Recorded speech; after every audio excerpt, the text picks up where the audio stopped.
Welcome to podcast number 59 for Thanks for Your Service. Our focus is on historical topics relating to the Australian military. You can find us on Facebook, Twitter and YouTube. Just search for Thanks for Your Service. Our website is www.thanksforyourservice.net, and you can also email us at info@thanksforyourservice.net. During the January school holidays, I took the family down to Williamstown in Melbourne to visit a unique historical floating museum. We continue our tour aboard the World War II ship, the HMAS Castlemaine. The mine is tethered, we've got a copy of this on our website, tethered to the seabed on a thing called a sinker, and after it sat there for about a day, a little corrosion piece would let go and the mine would move itself up and stop automatically a couple of metres below the surface of the water. When you were doing mine sweeping, you'd use this crane and lift this thing over the side of the ship called the Oropesa float. Right, okay. So we're right now at the quarterdeck, so right at the back of the ship. Yep. And we've got two cranes. Two cranes with the floats and two attached floats to it. Okay. The floats were towed by steel wire that went onto the winch there. The winch there was steam driven. Okay, you'd stream it behind the ship on a couple of 100 yards of metres of steel wire, but as you streamed it on there, it would move out from the side of the ship because the rudder is just slightly offset. Okay. So the faster you towed it, it would move over and that. And there was a towing wire. Then they had another wire that was a cutting wire, a very heavy serrated wire, and they actually used to bolt these V cutting blades on it that would hook into the mooring line of the mine, cut through it, and the mine would float up to the surface, and another ship back there would be given the job at shooting at it to either sink it. Catching them was not a good idea, Pierre. So just get rid of it, destroy it. Yeah, just got rid of it, yeah. They sail, apart from the winch being steam driven, all of this was done by hand. Oh, goodness. On a rolling ship. You know, it was hard. As well as getting that over there, see those things? Yep. Kite and the otter. They had to attach them to the cutting wire, and with the blades on it, it would actually pull the cutting wire down under the water to the level you thought the mines were. So we're moving forward from the quarterdeck. Quarterdeck, and we're going to go into the officers' accommodation. Okay. So we've just walked into another compartment. Yeah, another so what's compartment. this area again? This is the officers' pantry, and here was the officers' bathroom. I didn't show you the sailors' bathroom, but theirs were smaller than this, but lots more people had to use it. So, and toilet there for them and that. But we'll pop down here. Okay, so we're going to go down again into the depths of the ship. Accommodation. Officers' accommodation of the depths of the ship. So again, backwards on the ladder. So we're coming down. It's probably even below the waterline. I know, just above the waterline still. No, we're still above the waterline. Okay. What we've got here at the officers' accommodation, engineer officers' cabin, but for a one-man cabin on a ship this size, a carry 95, it's not bad at all. Okay, so we're looking at the engineer's officer's cabin. Cabin, yes. Again, about 2 metres by 3, so it's a reasonable size. It is, yes. Yeah. He's got his bunk, lots of storage, writing desk, storage as hanging cupboard for his uniform. So that's it. It's very nice. That's it there. Yeah.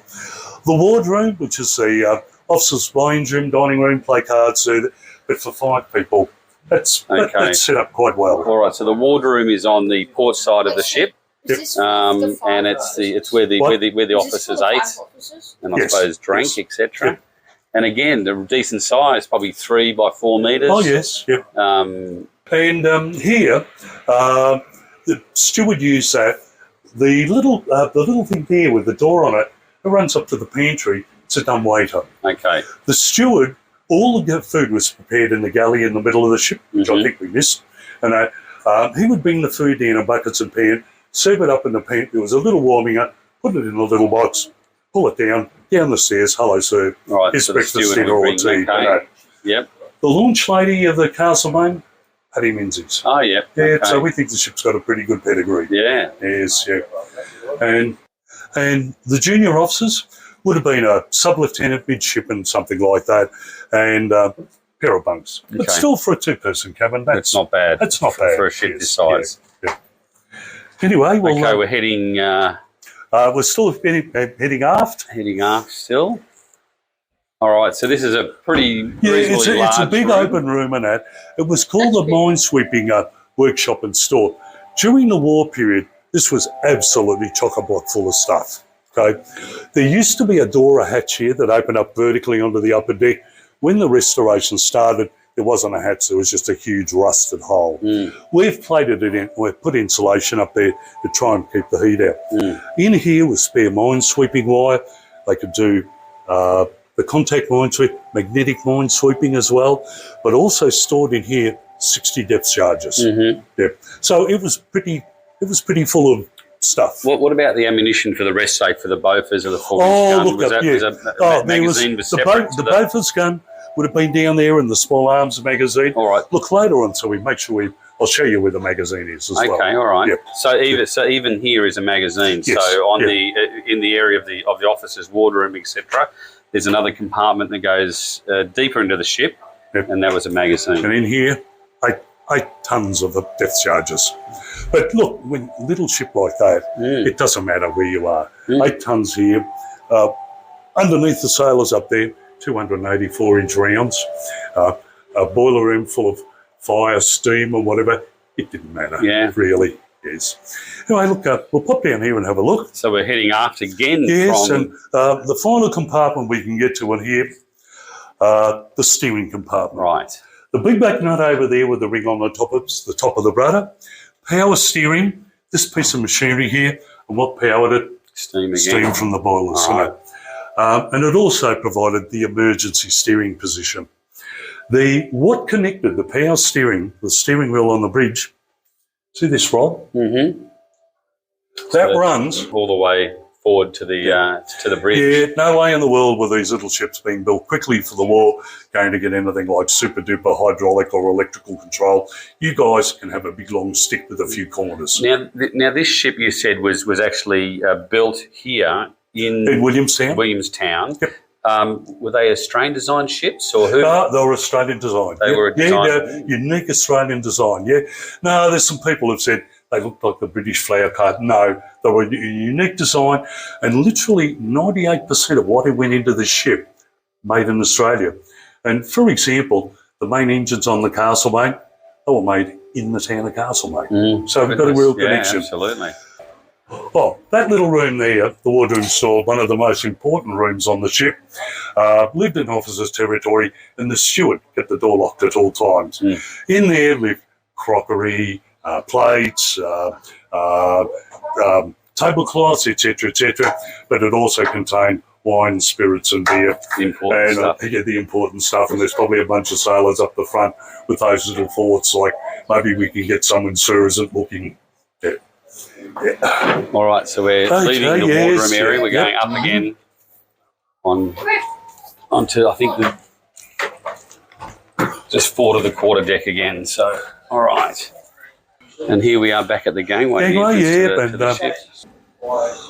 Bathrooms and toilets for the sailors along here. All right, so we're back into the going up towards the mess deck and that, and the galley where they fed 95 people 3 meals a day. Yes, all right. Unfortunately, so much of the original stuff ripped out of the ship. So, But what we'll do now is we'll go back into the mess deck and we'll go down to the magazine area. All right, sure. Yep.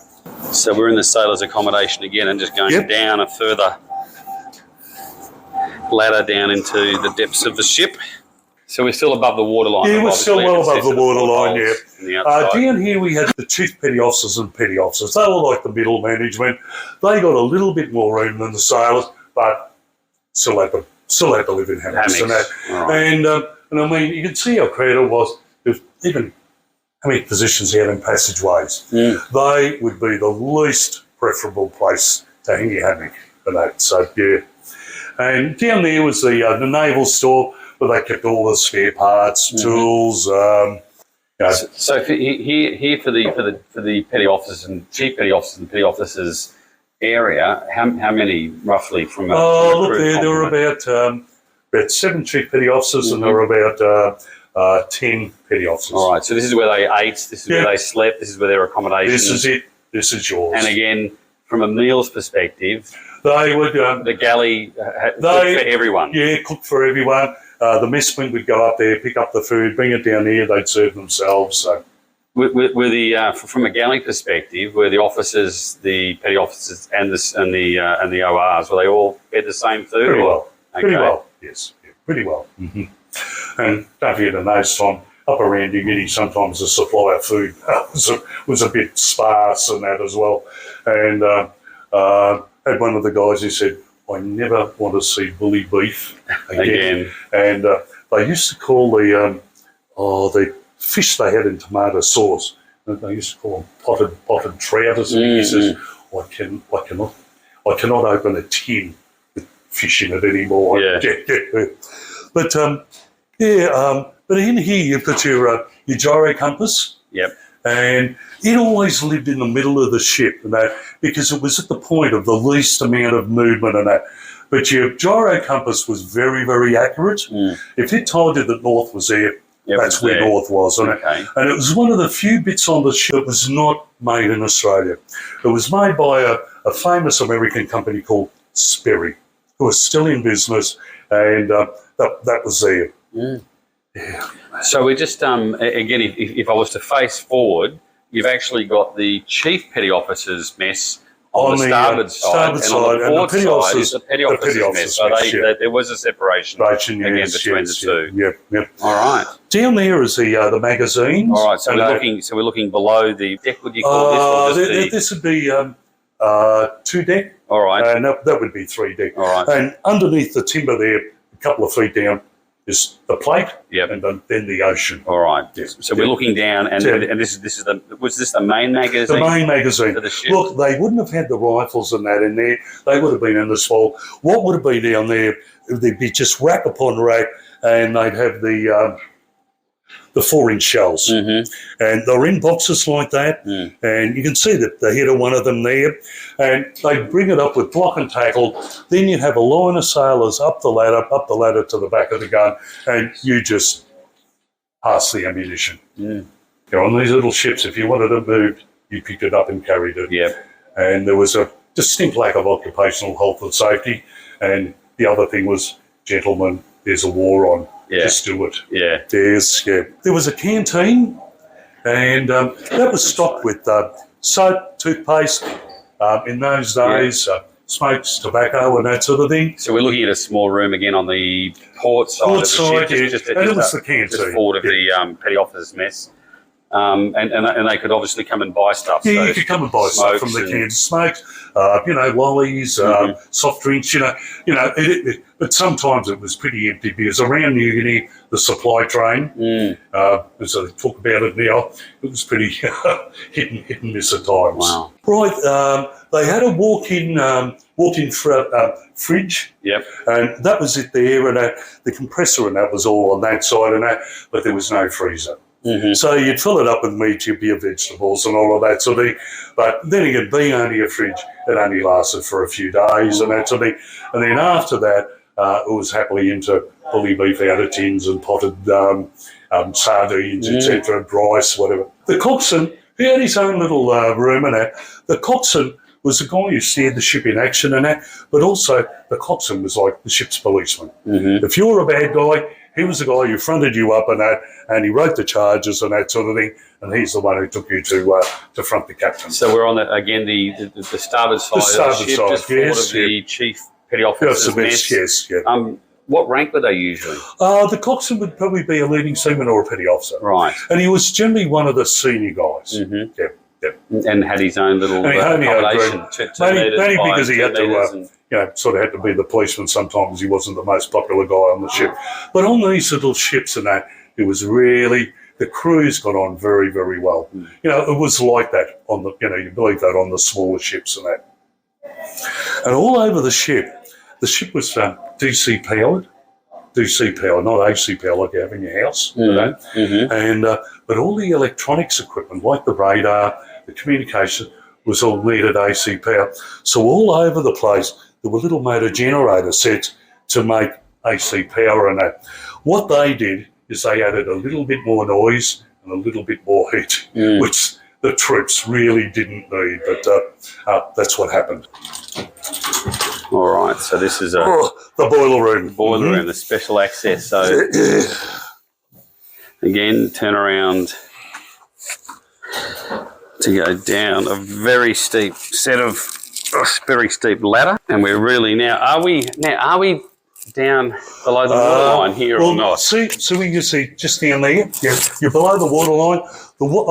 See where the little sign is there? Yeah. Just seawater level. All right, so if That's I was where to we are. stand up, so I'm standing on some base plates of the boiler room, and the seawater level is about 180, maybe 180 centimetres above where we are. And the plates you can see down there, the other side of that is Port Phillip. All right, okay, so we really you've got two boilers in here, and they burn oil in the boilers to boil the water to create the steam. Steam drove everything on the ship. They burnt an oil called bunkering oil, furnace fuel oil, and there's filthy back. And what you're looking at there is a furnace. Okay. You had a big fire in there, and on the outside of the boilers and that are what they call the boiler tube. Mm-hmm. They would pump water into there slowly, and the fire was all over that, and at the top it was steam at high pressure. All right. The steam when it came out of the boilers at 250 pounds per square inch. Mm-hmm. I've never converted that to kilopascals because I'm still stuck with that. But you kind of remember you put about 32, 35 in your tyres, so you're looking at 250. But when it came out of the boilers, it was at 600 degrees centigrade. Right. So it was pretty nasty stuff if it sort of got away. Yeah. And everything in here was hand operated. Steam pipe runs all the way up to the front of the ship, pull the anchor up and down. Steam pipes run all the way down to the back to drive the bit. So when they said steam driven, it is steam driven. It's steam driven. Right. Yeah. And in terms from a crewing perspective down here, you would probably have one guy at that boiler, one guy at that boiler. So we've got two boilers operating. Two boilers. And then as soon as that, you normally had a petty officer in there just to keep up. You have the senior guy who keeps an eye on everything. Yep. And this is not the engine room as such, is it? So this is different again? The boiler room. Okay, the boiler room is separate from the engine room. Yes. Right. And actually the boiler room, believe it or not, was cooler than the engine room. I'll just point out something while we've got the time there. Sitting on top of the boiler room is this room. It's called the fan room. Mm-hmm. And the reason it's called the fan room is all that lives in there is two big, enormous fans. Mm-hmm. The sole job of those fans is to supply an enormous amount of air to give you that good blast of air through the furnaces. And the boiler room is actually pressurised. Mm. So when you went into the boiler room, you actually walked through two doors. Mm-hmm. These two doors here. Yeah. And it would be pressurised up to about a nap. And it was an airlock. Okay. So you'd open the first door, step inside, close it, open the next one, and that won't turn. If you open both doors at the same time, you'd lose pressure in the boiler room. You wouldn't have that blast of air through the furnaces. Yep. Black smoke would billow out of the funnel, and making black smoke in wartime was not a good idea. We'll make our way down, and so we're going down to the engine room compartment, which again is down a set of ladders. And this is just to the rear of the boiler room then. All right, we're going down a second set of we'll be at about the level we were at the boiler room. So just slightly below the water line again. All right, and here we are. Here's the okay. Well, here we are in the engine room and that. And the two predominant things in the engine room are the main engines. These engines are what they call a triple-acting reciprocating engine. Reciprocating because the action's up and down like that. And made in the town of Castlemaine. And you've got your pistons, your crank, and your crankshaft across the bottom. And the crankshaft is the propeller shaft. Yep. You don't need a gearbox because the reciprocating engines are fairly low-speed running engine, and you didn't need a gearbox to drop engine speed down to the much slower speed you needed for your propellers. Mm-hmm. Lubrication was as simple as things like little drip feeds, put the oil in them and that sort of thing, flooded oil over there, very simple, so they could be repaired by the crew at sea. And we've got some magnificent pictures of the guys taking some pretty big bits out and fixing them. So again, it's a pretty crowded area in terms of the two engines. Yes, yeah. Again, the crewing down here. The crew down here, you'd probably have one guy at that engine, one guy at that engine, one guy up there at the evaporator, and you'd probably have a chief petty officer or a petty officer in charge. And the evaporator is? I'll tell you about the evaporator. But just so that you see the action of the main engine going.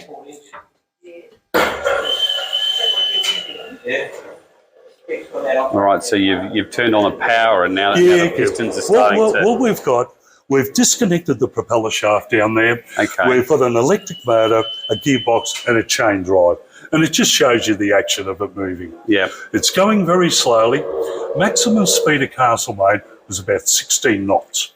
Make that about 28 kilometres per hour. Mm-hmm. They were not quick ships, but had enormous towing power. At that speed, these engines were turning over at only 300 revs a minute. Mm. So you're looking at... Right. In terms of receiving commands in terms of the engine speed, etc. So the voice system once again. Voice system and that, but I'll show you the engine room telegraphs in a moment. That. In front of us there is your desalination plant, and it could produce 25,000 litres of distilled water from salt water every day and that sort of thing. In the bottom of it was 3 big heating coils like that. Hot steam would come out of the boiler into the tubes there, pump salt water into there, boil the salt water, suck the steam off the salt water, condense the steam, and there was your water. It looks like it was noisy in here, but it wasn't. Mm. Steam is relatively quiet, and it powered every little piece. It rattled, it squeaked, it carried on and that sort of thing. But every bit of steam that you use, see the big light blue pot, one on that side, one on that side? Mm-hmm. It's called a condenser. Mm. The job of the condenser was to collect all of the exhausted steam, cool it, turn it back up into water, and pop it back up into the boiler room and reuse it. Right. Now, the engine room telegraphs, if you want to... another way I look at it, it's a very early form of data transfer, okay?